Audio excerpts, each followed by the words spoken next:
পৌরাণিক উপাখ্যান।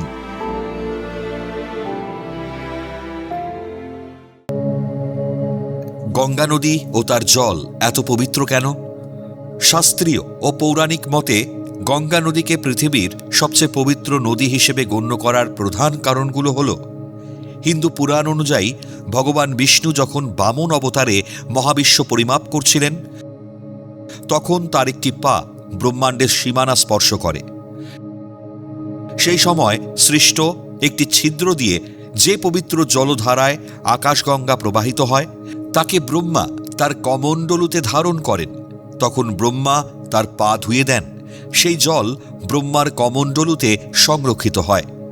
ব্রহ্মার কমণ্ডলুর জল প্রবাহিত হয়ে গঙ্গার উৎপত্তি বলে মনে করা হয়। ব্রহ্মাদেবী গঙ্গাকে স্বর্গে স্থাপন করেন, তাই গঙ্গা স্বর্গীয় নদী হিসেবে পরিচিত হন। গঙ্গার জন্যই ইন্দ্রের রাজসভার শোভা বর্ধিত হতো। কৃত্তিবাসী রামায়ণ অনুসারে একবার গোলকধামে ভগবান শিব নারায়ণের মহিমা গান করছিলেন। সেই গান শুনে নারায়ণ এতটাই আবেগপ্রবণ হয়ে পড়েন যে তিনি নিজে দ্রবীভূত হয়ে জলে পরিণত হন। সেই পবিত্র জল থেকেই পতিত পাবনী গঙ্গার জন্ম হয়।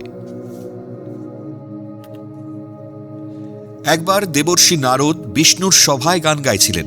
তখন গঙ্গা সেই দৃশ্য দেখে হেসে ফেলেন। এতে কুপিত হয়ে ঋষি দুর্বাসা গঙ্গাকে অভিশাপ দেন যে তাকে মর্তে নদী হিসেবে জন্মগ্রহণ করতে হবে। সেই অভিশাপের ফলে গঙ্গাকে মর্তে আসতে হয়। ইক্ষ্বাকু বংশের রাজা ভগীরথ তার পূর্বপুরুষদের পাপমুক্ত করে মুক্তি প্রদানের জন্য কঠোর তপস্যা করে গঙ্গাকে মর্তে নিয়ে আসেন। এই কারণেই গঙ্গার অপর নাম ভাগীরথী। গঙ্গা যখন স্বর্গ থেকে তীব্র বেগে মর্তে নামছিলেন, তখন তার পতন সামলাতে ভগবান শিব তাকে নিজের মস্তকের জটায় ধারণ করেন। মহাদেবের জটা স্পর্শ করার ফলে গঙ্গা আরও পবিত্র হয়ে ওঠেন বলে বিশ্বাস করা হয়। পৃথিবীতে প্রবাহের সময় গঙ্গা ঋষি জাহ্নুর আশ্রম প্লাবিত করলে ঋষি ক্ষুব্ধ হয়ে গঙ্গার জল পান করে ফেলেন। পরে ভগীরথের প্রার্থনায় তিনি গঙ্গার জলকে নিজের জানু বা হাঁটু দিয়ে পুনরায় নির্গত করেন।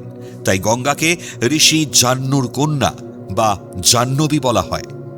গঙ্গা দেবালোক, মর্তলোক এবং পাতাল এই তিন লোকেই প্রবাহিত হন বলে তাকে ত্রিপোথগা বা ত্রিপোগাথা বলা হয়।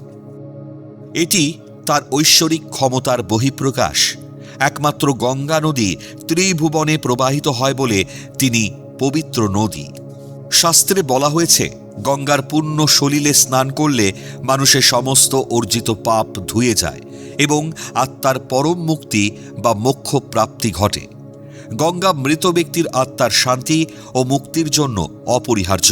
তাই অনেক হিন্দু পরিবারেই প্রিয়জনের অস্থি বা ভস্য গঙ্গায় বিসর্জন দেওয়ার রীতি প্রচলিত আছে, যাতে তাদের আত্মা স্বর্গে স্থান পায়। এইসব কারণেই গঙ্গা পবিত্র নদী। গঙ্গা পবিত্র নদী হওয়ার বিশেষ সর্বশেষ কারণ হল ত্রিনাথ, অর্থাৎ বিষ্ণুর চরণ ধৌত জল ব্রহ্মার কমণ্ডলু থেকে শিবের জটার মাধ্যমে প্রবাহিত হওয়া। বৈজ্ঞানিক ও ঐতিহাসিক সত্যতা কি? বিজ্ঞানীরা গবেষণায় দেখেছেন, গঙ্গার জলে অন্য নদীর তুলনায় উচ্চমাত্রার অক্সিজেন রয়েছে এবং এতে উপস্থিত ব্যাকটেরিওফেজ নামক ভাইরাস ক্ষতিকারক ব্যাকটেরিয়াগুলোকে খেয়ে ফেলে। ফলে এই জল সহজে নষ্ট হয় না। হিমালয় থেকে প্রবাহিত হওয়ার সময় গঙ্গা নদী নানা ধরনের ঔষধি গাছের মূল ও খনিজ পদার্থের মধ্যে দিয়ে আসে, যা জলকে ভেষজ গুণ সম্পন্ন করে তোলে।